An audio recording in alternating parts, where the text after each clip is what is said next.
Aliens have been hybridizing with Earth's humans for a long time. Humans rely on various forms to survive on this Earth. However, some among us who may appear to be human on the outside are actually different life forms. An American physicist specializing in the study of marriages between extraterrestrials and humans has discovered at least 1,000 cases of such unions. He even claims that the rate of Americans marrying extraterrestrials is as high as 50%. While this research may sound illogical and unbelievable, an unresolved case in the United States in 2015 made people reconsider this issue. On October 17, 2015, a group of police officers gathered near Paris Avenue, California, USA, as a resident discovered a long, decomposed body in an SUV.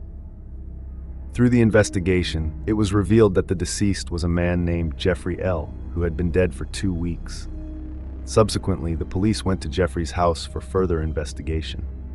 However, the moment the team entered the house, everyone was shocked. The house was filled with various types of firearms, totaling 1,200 guns, over 6 tons of ammunition, and $230,000 in cash. How could an ordinary person have so many weapons and ammunition? It's worth noting that acquiring this arsenal would cost at least $5 million US. So, who was Jeffrey in the end? While no one had any leads about this man, Jeffrey's unmarried wife, Catherine, appeared. Logically, after discovering her unmarried husband was missing, she should have reported it immediately. However, Catherine did not do so. She waited for a full 2 weeks, until Jeffrey's dead body was discovered, before revealing a shocking piece of information to the police through her defense lawyer, Karen Braun. As it turns out, 2 weeks prior, she and another friend were trying to resuscitate Jeffrey in his car, but he eventually died. The two left him in the car and traveled to the state of Oregon. The reason Catherine did this is quite peculiar, as Jeffrey told her before his death, "After I die, just leave him there. Don't pay attention, and someone from the intelligence agency will come to handle it." As a result, Catherine followed through because all along she believed that her soon-to-be husband had a special identity. He wasn't entirely human, but rather an extraterrestrial hybrid working as a covert operative for the CIA, assisting the government in secret missions related to superhuman affairs. Externally, Jeffrey had to conceal his true identity under the alias Bob Smith. Catherine revealed some peculiar habits of Jeff. She mentioned that, whether it was due to his special status or not, Jeffrey would get extremely angry at the sight of cameras. When he and Catherine dined out, he always paid in cash. Furthermore, each time they used different cars. Jeffrey owned a total of 12 cars, with one of them rumored to be worth $100,000, equipped with bulletproof features. Perhaps, accustomed to a life different from ordinary people, Catherine was certain that her unmarried husband's remains would be handled by the supposed owner, as Jeffrey had indicated. However, 2 weeks later, Jeffrey's remains were still there, now in an advanced state of decay. This left her utterly astonished.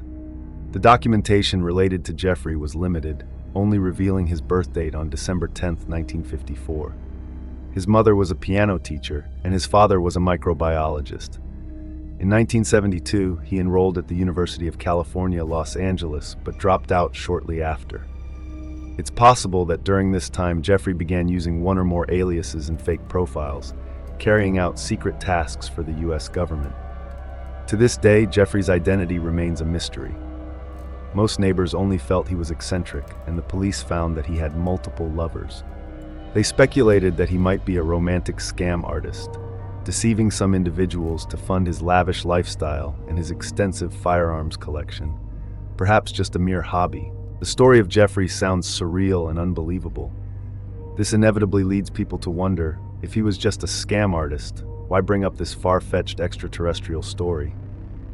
Of course, some argue that Jeffrey may suffer from delusional disorder, deceiving even himself. However, can't an extraterrestrial hybrid exist? In recent decades, numerous individuals worldwide have reported being abducted by extraterrestrial beings. Previously, we also talked about a man named Sten R., who claimed to have been abducted by extraterrestrials 11 times. He asserted that he was the father of 9 extraterrestrial hybrid children, and these offspring lived on a different sphere outside the universe. Such incidents don't only occur with men. It seems that women are more commonly subjected to abduction events. In 2009, a 41-year-old Italian woman named Giovanna revealed on television that she had been abducted by extraterrestrials since the age of 5 and later became pregnant with an extraterrestrial child. Initially, after being abducted, Giovanna lost part of her memory, only recalling through hypnosis. She remembered seeing a hovering disc in the sky, but couldn't recall how she got onto the disc. She only remembered floating and being surrounded by 4 extraterrestrial beings who communicated telepathically and soothingly said, "Don't move. She won't be in any danger." On that day, they examined Giovanna's body, resembling a white mouse in a laboratory. Tissues and blood were taken from her. On Sovan's body were also several cuts and a strange substance resembling phosphorescent material. She claimed that this phosphorescent substance was a material on the skin used by extraterrestrials to control the body. It also served as an insulating material.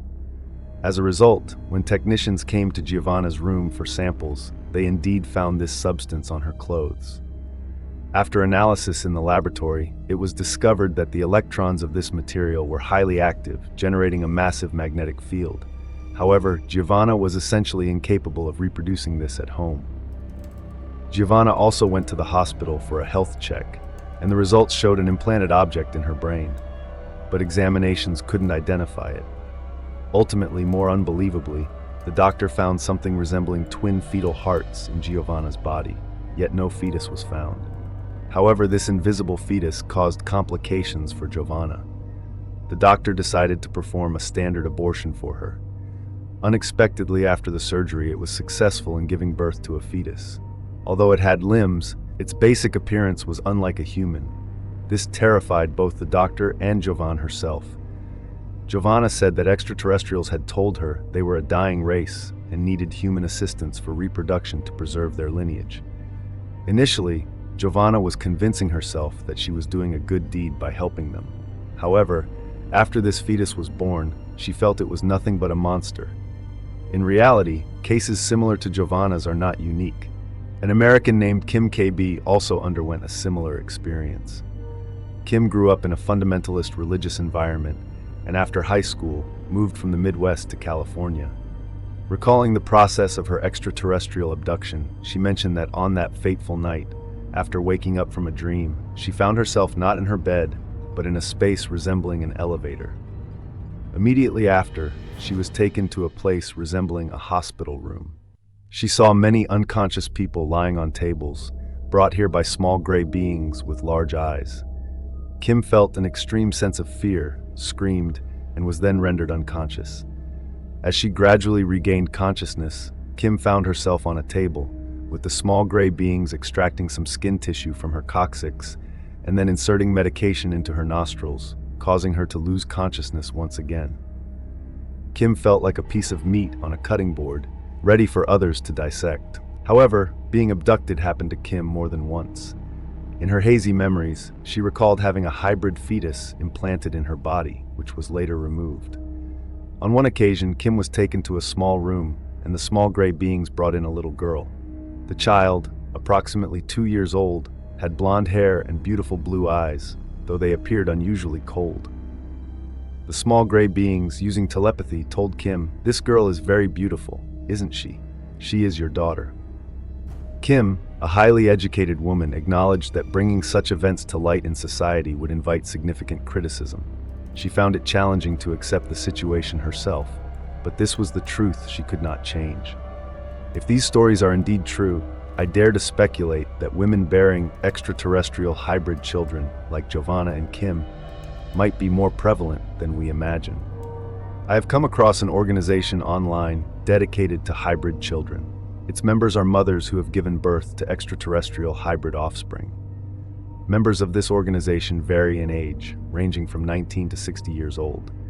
Their experiences are fundamentally similar. These women believe that extraterrestrials impregnated them to create a superior human race. Alun, a woman from Arizona, claims to have given birth to 4 sons and 6 daughters with extraterrestrials. She even sketched the appearance of the children, mostly resembling humans, but with extremely large eyes. They all live on spaceships. Although relatives and friends consider these women overly delusional, trying to turn their imagination into reality, they, in turn, believe that these events are true. Dr. John H. from Keon University once conducted a comprehensive DNA analysis of humans spanning thousands of years.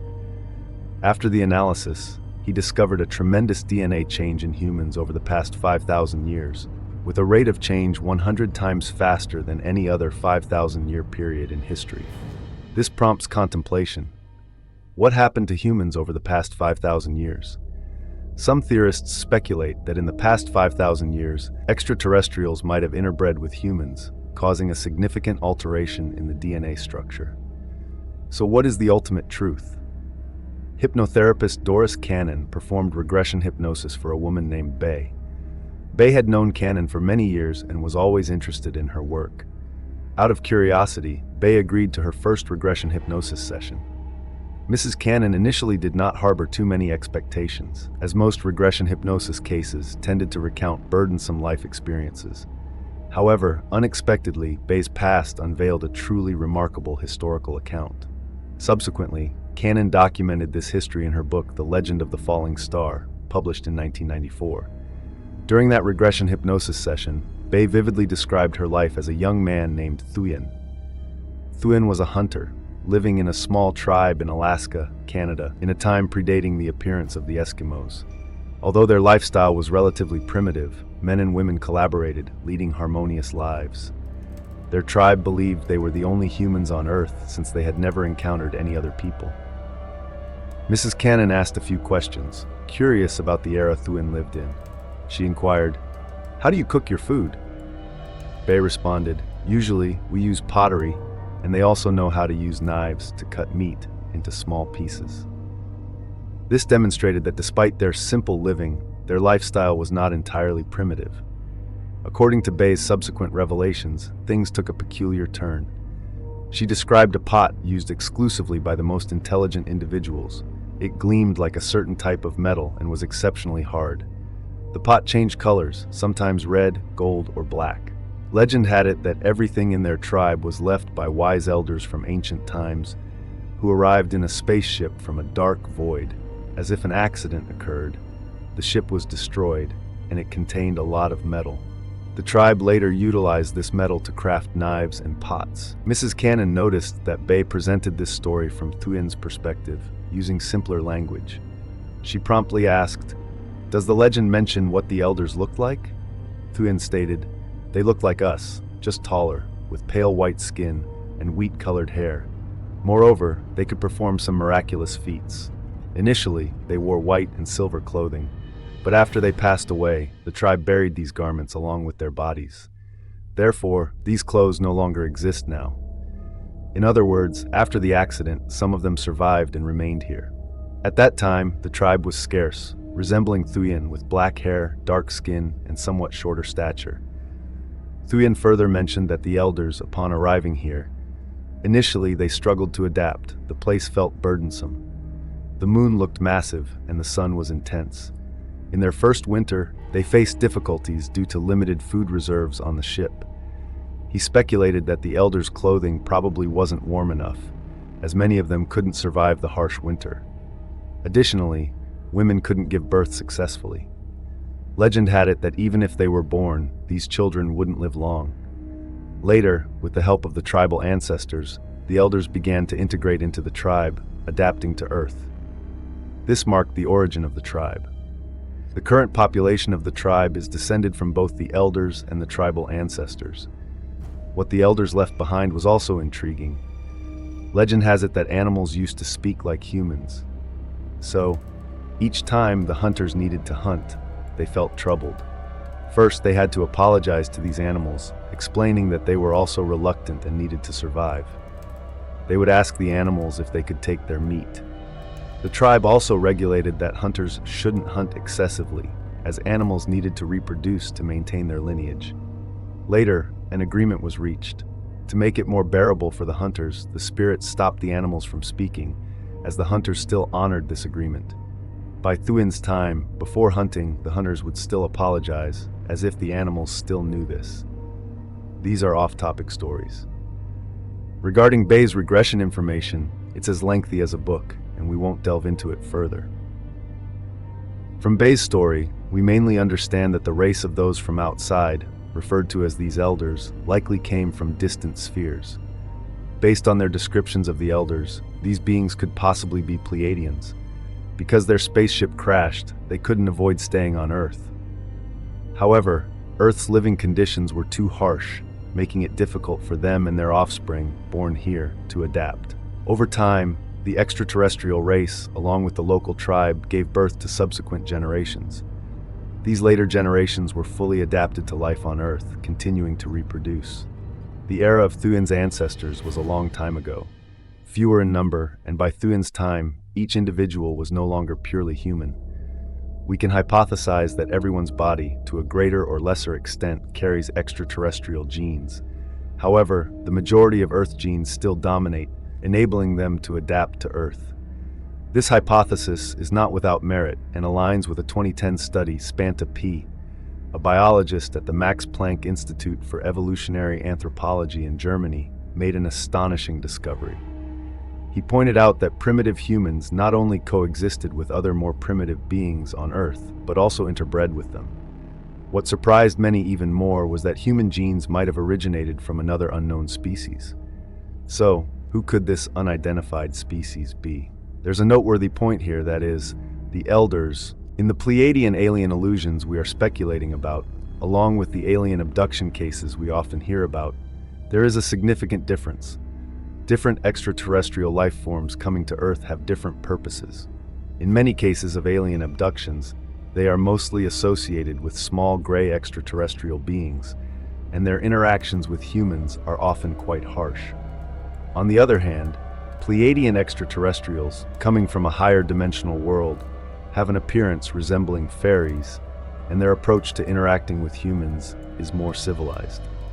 We can boldly speculate that, in general, the extraterrestrials we know of lack human emotions. Although Earth's technological prowess may not match theirs, examining various cases has at least proven that the human body possesses certain qualities that they do not have and desire. Hence, abductions like these keep happening. However, regardless of the civilization level of any extraterrestrial race, whether highly advanced or more primitive, and no matter how powerful their technology is, they are still part of the universe, just like us. They also have to abide by the rules of the universe and cannot arbitrarily cause chaos. At least, that's my understanding. I'm curious to know what you think. Please leave your comments below the video.